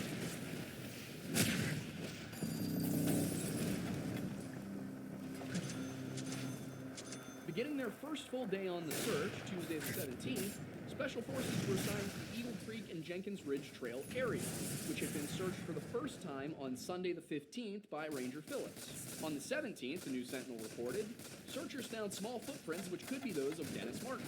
The article, published on the 18th, reports that a search party which included James Harmon and Ronald Lauder, probably, found the set of prints yesterday afternoon about a mile down the Eagle Creek area from Spence Field. Speaking to the Tennessean, Harmon said that they found footprints, one shoe on and one shoe off, about 2:30 in the afternoon, but lost them in a branch that feeds into Eagle Creek after about 300 yards.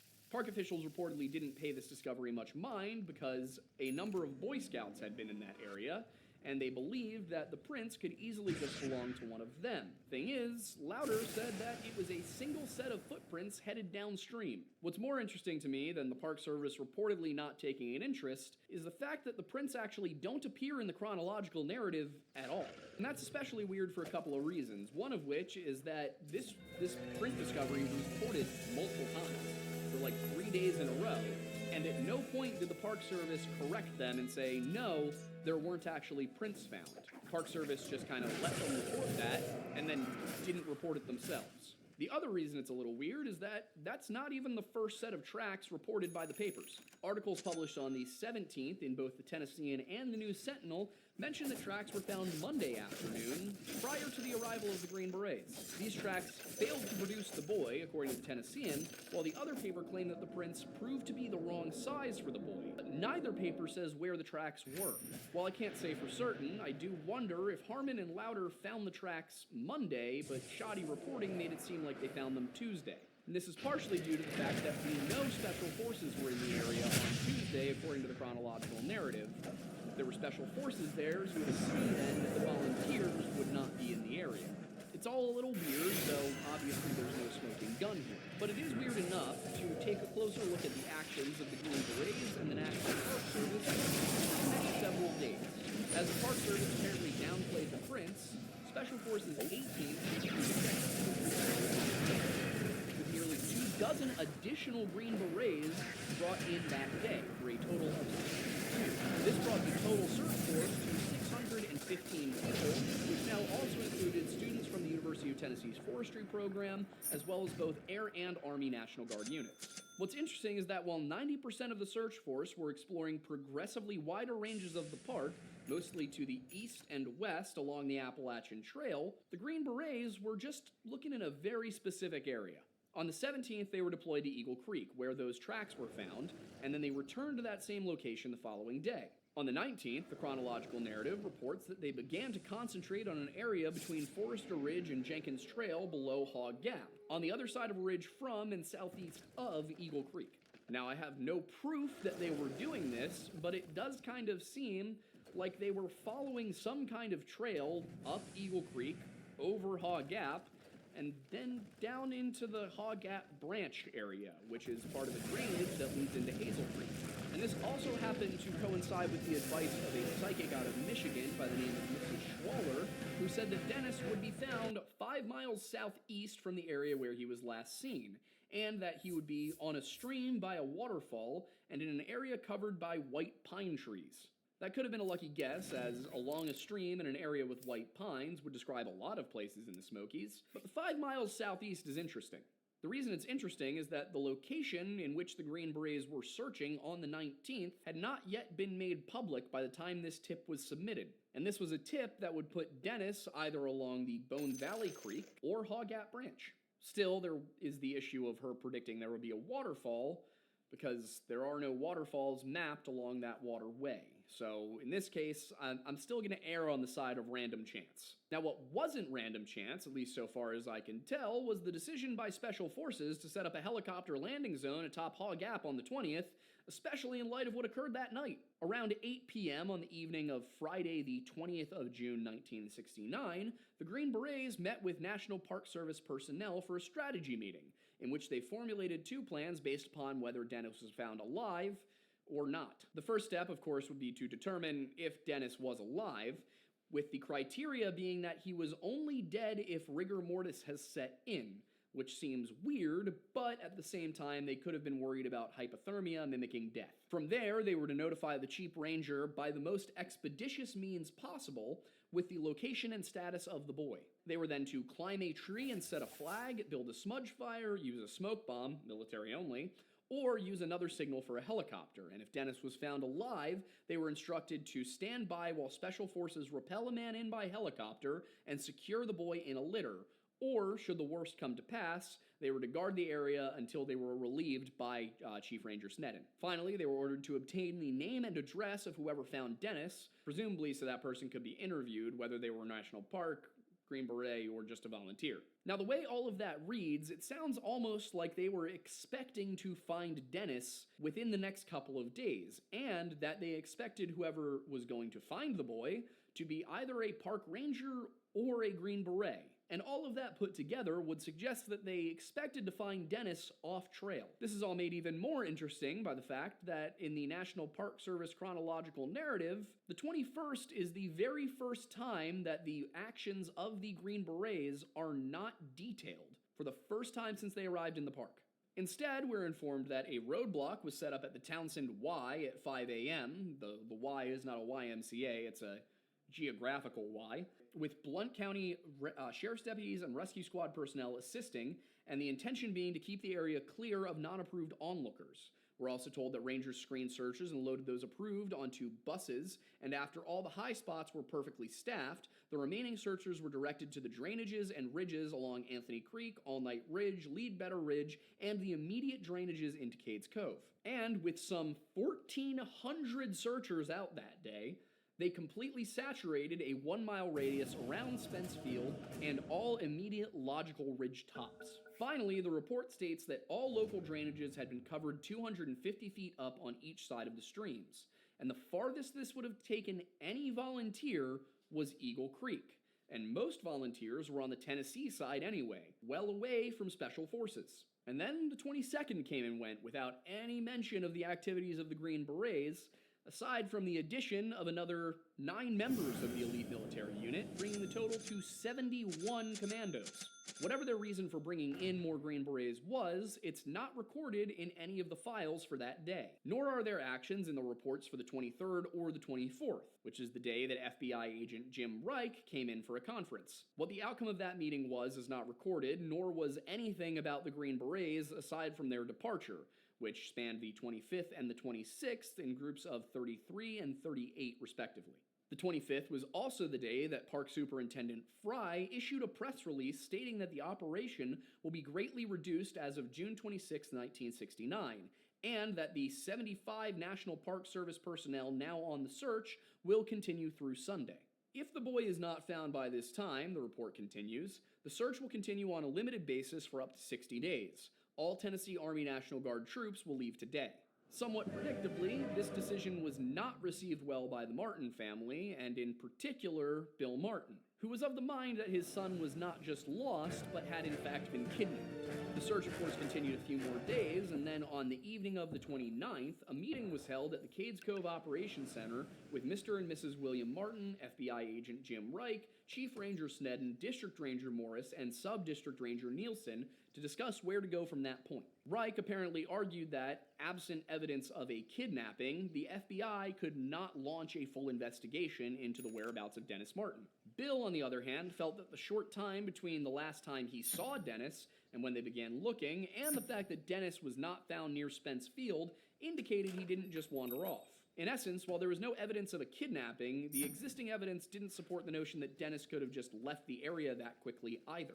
Nonetheless, the FBI said they had no reason to get involved, and the National Park Service was only willing to offer 3 rangers on a search for the next 60 days, though those rangers would be able and willing to coordinate volunteers. With that, the search was suspended on the evening of the 29th, with no trace of Dennis Martin ever reportedly found.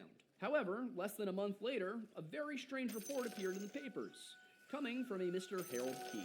To go over that side of things, I decided to bring in a man who is much better versed in that aspect of this case than I am, and a man who deserves a lot more recognition for the incredible work that he does over on his channel, The Missing Enigma.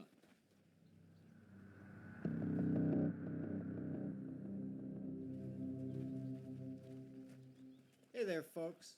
You might recognize me, but maybe you don't. I'm Nick from the Missing Enigma channel.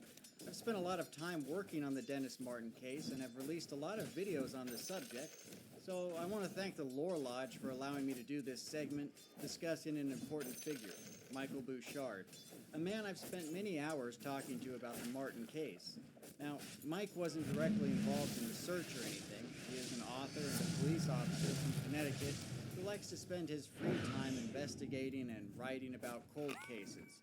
His work has really added a lot to our current understanding of the Dennis Martin case. I was fortunate enough to run into his name after hearing him mentioned by Dwight McCarter, another important Dennis Martin figure. After looking Bouchard up, I discovered he had written a book about this thick, called The Disappearance of Dennis Martin, which compiled a multi-year investigation into the incident. That book was released back in 2021, but he's a self-published man who doesn't really advertise his work, so the importance of that little book didn't disseminate right away.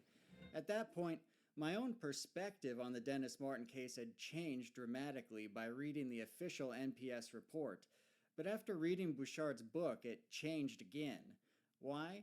Because it gives clarity to what had been one of the most mysterious and pivotal events during the Martin disappearance, that being the Harold Key sighting. Now, up until the point that Bouchard published his book, the Key sighting was believed by most people to have gone something like this.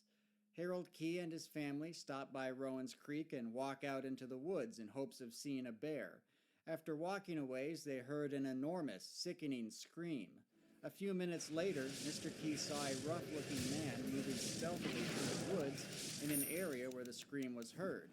This sighting would get expanded upon with the release of Missing 411 in 2011, where author David Politis writes that Dennis Martin's father told him that the man Mr. Key saw in the woods was a dark figure running along a ridgeline and carrying something on his shoulder. Naturally, people interpreted that the figure may have been carrying young Dennis. Sprinkle in some legends of wild men in the Smokies, and you get Dennis Martin being abducted by a wild man, or in some cases even Bigfoot. The problem with this whole interpretation of the sighting is that there was no modern-day interview with Mr. Key, the man whose sighting was so pivotal.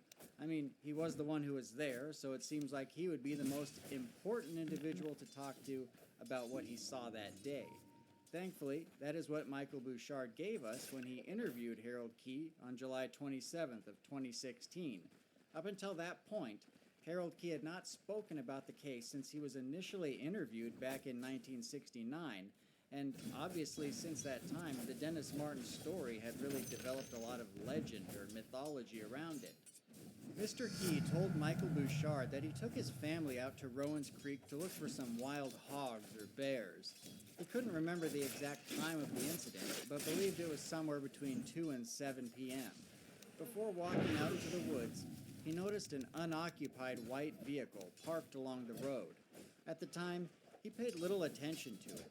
He then walked about 200 to 300 yards into the woods and saw a white, middle-aged man that was dirty and disheveled and walking quickly through the brush towards the road. When the man saw Mr. Key and his family, he started to walk faster. Mr. Key told Bouchard that the man was sweating heavily and acting nervous. The man made it to the road, entered the white vehicle, and drove off at a high rate of speed, spitting gravel into the air. Mr. Key was directly quoted saying, "I only saw one man in the woods, the man who walked out of the woods and got into the white car." As Mr. Key continued on towards Rowan's Creek, he heard a child scream the word help, and then he heard an agonizing scream of pain. Mr. Key then hurried up the path another 200 yards, but he didn't see a child. To him, it seemed that the scream had come from a great distance, but he could not pinpoint the exact location. Harold Key's daughter, Wanda Key Grandstaff, was present for the event, and she was also interviewed by Michael Bouchard. She took issue with the idea that her father ever saw a man in the woods carrying a child. She said her father was a World War II vet, and if he saw someone hurting a child, he would go after the man. The idea that people believed her father saw someone carrying a child and simply did nothing seemed to really irritate her. She had also seen newspapers saying that her brothers were out walking ahead of their father and saw something, but she wanted to correct that record as well, saying that neither boy saw anyone, and they were all walking behind Mr. Key looking for rocks and sticks along the trail. One of her brothers did hear the scream, but couldn't tell if it was an animal or a child. After this experience, the family left the park and went back home, but Harold Key didn't make the connection in his head until he learned of the disappearance of Dennis Martin. At that point, he realized what he had seen may have some bearing on the case.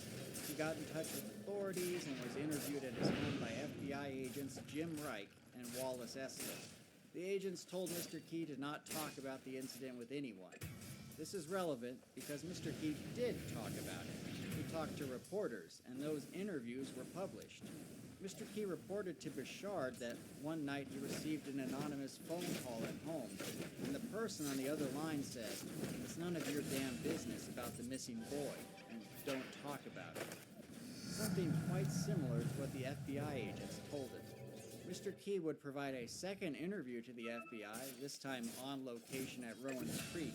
He was intercepted by the FBI on the way to that location and then taken there, a story that is sometimes blown out of proportion. Dennis Martin's father, Bill, was not invited to attend this important meeting where Mr. Key showed the FBI and the NPS exactly what he saw and where he saw it. This meeting was later documented and released in the FBI files. 2 years after the Dennis Martin disappearance, Harold Key received another anonymous phone call. This time, the person on the other line said, "The case is closed. Forget what you've heard." After that, Mr. Key didn't talk about the incident again until he spoke with Michael Bouchard in 2016. And he said the only reason he was willing to talk about the incident then was because most of the people involved in the investigation, including both FBI agents, were already dead. Mr. Key himself was 92 years old and figured there was nothing they could do to him at that point, and he's not wrong. When asked about his thoughts on the Dennis Martin disappearance, Mr. Key said that at the bottom of his heart, he believed that the boy was killed and his body was disposed of in the woods. So that is the full story of Harold Key's sighting as told by the man himself. I'm sure that some people who've heard the story told differently might say, well, why should I believe this Bouchard guy? It's a fair question to ask, and I felt similarly, but I've interviewed the man twice on my channel and have talked to him for countless hours on the phone. He engrossed himself in this case. He knows everything about the incident down to the smallest detail. I found him to be reliable, thorough, and trustworthy. But, in addition to all that, I did find contemporary newspaper articles that confirmed much of what Mr. Key told Bouchard. These articles contain interviews with Mr. Key where he specifically mentions the man and the white car. No interview with Mr. Key, either modern or contemporary, ever has him on record saying that the man he saw was carrying anything on his shoulder. And beyond the Harold Key interview, Bouchard was able to put additional myths to bed, one important one being the death of FBI agent Jim Reich. The myth about Jim Reich was that he was so distressed about what he had seen or learned as it relates to the Dennis Martin case that he decided to end his own life. The latter part of that is true, but there is no evidence that he took that action due to the Dennis Martin case. Bouchard spoke with Jim Reich's son and quickly discovered that Dennis Martin had nothing to do with it. Like many people, Jim Reich had issues with mental health and substance abuse. In addition to that, Jim Reich was only one of 2 FBI agents involved in the Martin disappearance. The other, Wallace Estler, was retired and go on living his life. So, like many mysteries in the world, over time, our understanding of them changes as new information comes out. With Dennis Martin, so much was written when it occurred back in 1969. It was a huge story, but over time it faded out of the public consciousness. It was revived once again when Missing 411 The Eastern U.S. was released back in 2011. With this came a story from Bill Martin saying that he spoke to Harold Key and Mr. Key told him he saw a man in the woods carrying something on his shoulder.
the footprints. And while this is reported in the newspapers, it's not in the actual chronological narrative. And that, again, I would just assume the newspapers made an oopsie if it hadn't then been reiterated in the newspapers for several days with no correction. And then we have the fact that these footprints that were apparently nothing to think about are the starting point of the Green Berets moving eastward along these ridges and then down into the Haw Gap branch. So when I look at it, it really does look to me like those footprints were found and the Green Berets were the guys assigned to follow them. That could be entirely not the case. Like, I can't prove that. I don't think that it's...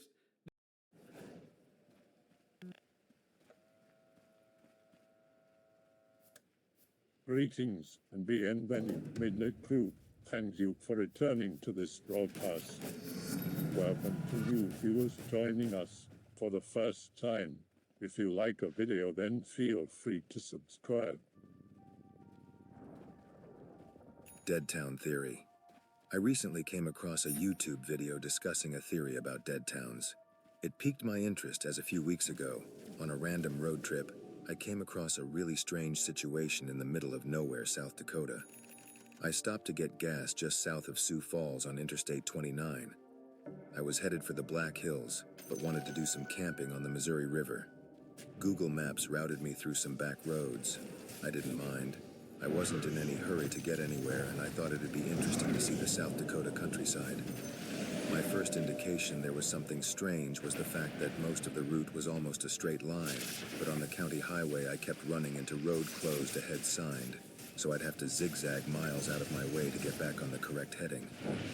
In my experience, Google Maps is typically aware of road closures, but not one of the several I encountered were ever marked. The deeper I drove into the interior, the more desolate it became. The fewer vehicles I would see passed me by. There were farms everywhere, and they all seemed to be maintained, but almost all the farmhouses looked to be abandoned. Not only abandoned, but dilapidated and falling apart, like several decades of neglect falling apart. I currently reside in Iowa and drive all over the state, so I'm pretty familiar with Midwest farming. I just have never experienced seeing anything like this before. I ended up going through a county seat town called Parker, South Dakota. The first indication things are off.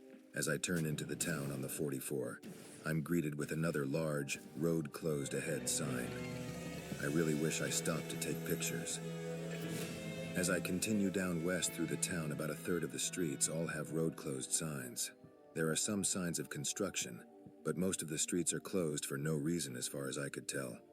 I ended up driving about 2 miles west outside of town before the road is completely closed off by barricades. There is no sign of construction, and I cannot, for the life of me, see what is causing these constant road closures. I double back and try to figure out how to get around this menace of road closures. Google Maps is of no use. It keeps trying to put me back on the same route. As I make my way through the tow, I continue to see more and more road closures. At this point, I see absolutely no one. No vehicles, no humans, no animals, maybe a bird here or there. I finally see a guy driving slowly near the courthouse with Colorado tags, looking equally as confused as me. I double back more and zigzag my way onto a dirt road that takes me into some Twilight Zone area. I eventually make my way back onto the 44